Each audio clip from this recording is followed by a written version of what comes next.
असदुद्दीन ओवैसी की party AIMIM ने भी यूपी में लोकसभा चुनाव की तैयारियां तेज कर दी हैं। पार्टी चाहती है कि वो इंडिया गठबंधन का हिस्सा बने। समाजवादी पार्टी के कुछ नेताओं से असदुद्दीन ओवैसी की पार्टी की बातचीत चल रही है। इस बीच बड़ी खबर यह है कि असदुद्दीन ओवैसी हैदराबाद के साथ साथ यूपी की भी किसी सीट से लोकसभा का चुनाव लड़ सकते हैं। पार्टी ने इसकी तैयारी भी शुरू कर दी है। इन दावों में कितनी सच्चाई है और वो कौन सी सीट होगी जिस पर ओवैसी साहब चुनाव लड़ेंगे, इस बारे में बात करते हैं। हमारे साथ पार्टी के प्रवक्ता मोहम्मद फरहान जी हैं। फरहान जी, उत्तर प्रदेश में लोकसभा चुनाव को लेकर क्या तैयारी है? तैयारी बड़ी मजबूत है हमारी और हम 20 से 25 सीटों पर इंशाअल्लाह ताला अपने प्रत्याशी उतारने का काम करेंगे। जैसा कि अभी आपने माननीय बैरिस्टर असदुद्दीन ओवैसी साहब के बारे में कहा है कि वो चुनाव लड़ सकते हैं उत्तर प्रदेश से, तो मैं बताना चाहता हूं कि उत्तर प्रदेश ही नहीं, संपूर्ण भारतवर्ष में दलित और मुसलमान बैरिस्टर असदुद्दीन ओवैसी साहब से बड़ी मोहब्बत करता है। और उत्तर प्रदेश ही नहीं, भारत की किसी भी सीट से वो लड़ जाएंगे तो उनको जीत बिल्कुल निश्चित है। इसमें कोई इफ़ और कोई बट की बात नहीं है। अब बात मैं उत्तर प्रदेश की करता हूँ, तो उत्तर प्रदेश की एक सीट है जिसका मैं नाम नहीं आपको बताऊँगा, अभी जल्दबाजी हो जाएगी। बैरिस्टर असदुद्दीन ओवैसी साहब उस सीट से पर्चा भरेंगे और इंशाअल्लाह ताला वहाँ की जनता का कहना है कि सिर्फ आप पर्चा भर करके आप हैदराबाद से जाकर चुनाव लड़िए। हम आपको जिम्मेदारी के साथ, हर बच्चा, हर बूढ़ा बैरिस्टर असदुद्दीन ओवैसी बन करके चुनाव लड़ेगा और सिर्फ आप सर्टिफिकेट लेने आइएगा, जीत का सर्टिफिकेट लेने आइएगा। ऐसी वहाँ उस सीट के लोगों मतलब की आपका ये कहना है कि असदुद्दीन ओवैसी 2 सीटों से चुनाव लड़ेंगे, एक अपनी हैदराबाद की परंपरागत सीट से और दूसरी सीट उत्तर प्रदेश की होगी? बिल्कुल लड़ेंगे उत्तर प्रदेश से।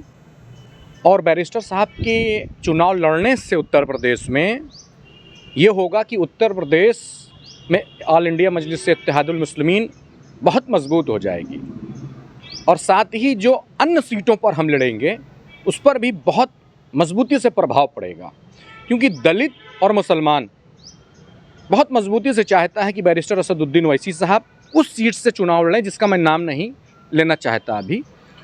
अगर उस सीट पर चुनाव लड़ें तो मैं कहता हूं कि विरोधी पार्टियों के प्रत्याशियों की जमानत जब्त हो जाएगी, 100% जब्त हो जाएगी और बैरिस्टर असदुद्दीन ओवैसी साहब ऐतिहासिक वोट से जीतकर वहां से MP चुने जाएंगे। लेकिन वो उत्तर प्रदेश की कौन सी सीट है जहां से आप लोग असदुद्दीन ओवैसी को चुनाव लड़ाने की तैयारी में हैं, उनको चुनाव लड़ाना चाहते हैं? मैं ये सीट का नाम इसलिए नहीं बताऊंगा, ये बड़ा कॉन्फिडेंशियल रखा गया है और नाम बताना जल्दीबाजी होगी। और नाम बताने से एक दिक्कत ये भी होगी, जो विपक्ष है, जो इंडिया अलायंस है, गठबंधन है, उसकी रातों की नींद उड़ जाएगी, उसकी रातों की नींद उड़ जाएगी। और हम नहीं चाहते कि किसी की रातों की नींद उड़े। अभी जिस तरीके से आराम से सो रहे हैं उस तरीके से सोते रहें। आप इंडिया गठबंधन की नींद उड़ाने की बात कर रहे हैं और इंडिया गठबंधन का हिस्सा भी बनना चाहते हैं। पार्टी के कई, समाजवादी पार्टी के कई नेताओं से आप लोगों की बातचीत भी चल रही है, तो आखिरकार क्यों आप लोग इंडिया गठबंधन में शामिल होना चाहते हैं? उसके ज़रिए क्या मैसेज देना चाहते हैं? देखिए, अगर इंडिया अलायंस में वो चाहते हैं कि हम उनकी रातों की नींद न उड़ाएं और पार्टी गठबंधन में साथ मिलकर के चुनाव लड़ा जाए, तो जिस तरीके से पांडवों के लिए वासुदेव श्री कृष्ण जी ने 5 गांव मांगा था, उस तरीके से माननीय बैरिस्टर असदुद्दीन ओवैसी साहब उत्तर प्रदेश के दलित, बैकवर्ड और मुसलमानों के लिए सिर्फ 5 सीट मांग रहे हैं कि इनके मुस्तकबिल के लिए, इनके मुस्लिम एम्पावरमेंट के लिए, दलित एम्पावरमेंट के लिए, इनकी अच्छी शिक्षा के लिए, इनकी आवाज़ की सरबुलंदी के लिए सिर्फ 5 सीट दे दो और हम इन नौजवानों को मेंबर ऑफ पार्लियामेंट बनाने का काम करेंगे। और जब ये बोलेंगे तो इनकी कौम का भला होगा, ये अपनी कौम का आवाज़ उठाने का काम करेंगे। अच्छा, मगर जो अलायंस को लेकर इंडिया गठबंधन में आप लोगों की बातचीत चल रही है, आप महाभारत का उदाहरण दे रहे हैं कि यूपी में हम लोग 5 सीट मांग रहे हैं, 5 सीट चाहते हैं, तो बातचीत किस स्तर पर है और क्या, कितनी प्रोग्रेस हुई है उसमें, और क्या कोई पॉजिटिव रिस्पांस अभी तक मिला है? देखिए, बातचीत इंडिया गठबंधन के तरफ से है, वो बातचीत कर रहे हैं हमसे। हमने अपनी बात रख दी है कि हमें 5 सीट चाहिए, अगर आप दे सकते हैं तो ठीक है, वरना तो हम 25 सीटों पर मजबूती से चुनाव लड़ेंगे। फिर हम पर ये आरोप मत लगाइएगा कि आप हमारी वजह से आपका प्रत्याशी हार गया, या हमारी वजह से आप सरकार नहीं बना पाए, या हमारी वजह से आप भारत के प्रधानमंत्री को हरा नहीं पाए। ये आरोप मत लगाइएगा हमसे, क्योंकि हमारा भी तो अधिकार है, दलितों का भी तो अधिकार है चुनाव लड़ने का, कि हमारा अधिकार नहीं है, सिर्फ आप ही का अधिकार है या एक परिवार का अधिकार है। अच्छा, ये बताइए कि अगर आप इंडिया गठबंधन का हिस्सा बन जाते हैं तब तो असदुद्दीन ओवैसी उत्तर प्रदेश से भी चुनाव लड़ेंगे, लेकिन अगर बात नहीं बनती है, अकेले लड़ने की नौबत आती है, क्या तब भी ओवैसी जी यूपी से चुनाव लड़ेंगे? अगर इंडिया अलायंस से हमारा गठबंधन होता है तब बैरिस्टर साहब हैदराबाद की ही सीट से लड़ेंगे, ये भी मैं आपको बता दूं। तब वो नहीं लड़ेंगे। गठबंधन अगर नहीं होगा तो वो अपने लोगों को खड़ा करने के लिए मजबूती के साथ तब वो लड़ेंगे, और लड़ के दिखाएंगे कि किस तरीके से 25 में से हम 5 सीटें जीत कर दिखाएंगे। तब 25 में से 5 जीत के दिखाएंगे और 25 पर लड़ेंगे। और 25 पर भी आप देखिएगा वो तगड़ी फाइट होगी कि लोग याद करेंगे कि ऐसा चुनाव MIM ने लड़ा था कि इंडिया अलायंस और भारतीय जनता पार्टी की रात की नींद हराम हो जाएगी। तो आप लोग धमकी देकर इंडिया अलायंस में शामिल होना चाहते हैं? इसे धमकी समझ ले इंडिया अलायंस, इसे धमकी समझ ले। हम इतना मजबूत हैं। आज हिंदुस्तान के अंदर जितनी इज्जत बैरिस्टर असदुद्दीन ओवैसी साहब को आवाम ने दे रखी है, शायद ही किसी भी राष्ट्रीय अध्यक्ष को इतनी इज्जत हो।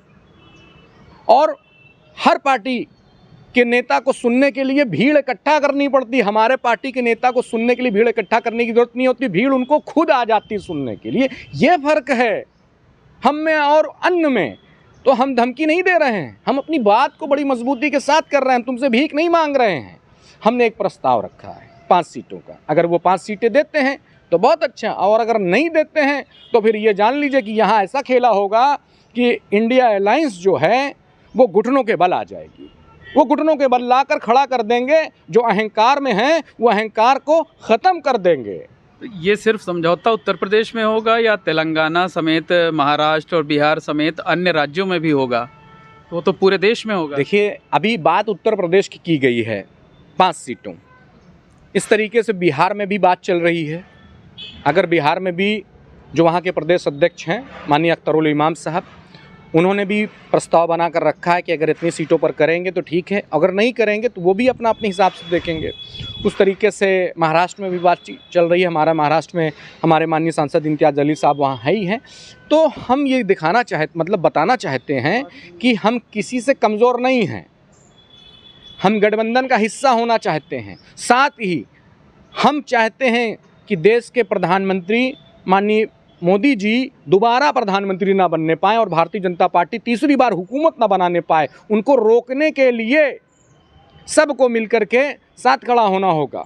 बैरिस्टर असदुद्दीन ओवैसी साहब प्रधानमंत्री नहीं बनना चाहते हैं, मगर वो रोकना चाहते हैं। और जो व्यक्ति भारतीय जनता पार्टी को रोकना चाहेगा वो हमको समझौते के तहत अपने साथ लेगा। एक अंतिम सवाल ये है, आप सीट का नाम नहीं बताना चाहते कि ओवैसी साहब जो आपकी पार्टी के नेता हैं उत्तर प्रदेश में किस सीट से ले लेंगे, लेकिन वो सीट किस क्षेत्र में आती है? पूर्वांचल की है, अवध की है, या पश्चिमी उत्तर प्रदेश की है? किस जगह की है? मेरे भाई, क्यों आप विपक्षी पार्टियों की रात की नींद उड़ा देना चाहते हैं? मैं अगर ये बता दूंगा कि वो पूर्वांचल में है कि पश्चिमांचल में है कि मध्यांचल में है कि अवध में है, अगर ये बता दूंगा तो वो उस सीट तक पहुंच जाएंगे, और हम नहीं चाहते कि वो उस सीट तक अभी पहुँचें। आप देखिएगा ऐसा वहाँ पर होगा कि पूरा विपक्ष जो है सहमा रह जाएगा। विपक्ष की रातों की नींद हराम हो जाएगी। विपक्ष सिर्फ उसी सीट पर उलझ कर रह जाएगा कि किस तरीके से इस सीट से बैरिस्टर असदुद्दीन को हराया जाए, मगर उल्टा होगा इसका इंशाअल्लाह ताला। बाकी सारे प्रत्याशियों की जमानत जब्त होगी और बैरिस्टर असदुद्दीन ओवैसी साहब उस सीट से बड़ी मजबूती के साथ जीत करके मेंबर ऑफ पार्लियामेंट बनेंगे। तो बिल्कुल AIMIM के प्रवक्ता मोहम्मद फरहान ये दावा कर रहे हैं कि उनकी पार्टी उत्तर प्रदेश में इंडिया अलायंस के साथ मिलकर चुनाव लड़ना चाहती है। 5 सीटों की डिमांड की गई है, और दूसरी चौंकाने वाली बात उन्होंने ये कही है कि असदुद्दीन ओवैसी हैदराबाद के साथ साथ उत्तर प्रदेश की भी किसी एक सीट से चुनाव लड़ेंगे। हालांकि सीट के नाम का खुलासा वो अभी नहीं कर रहे हैं।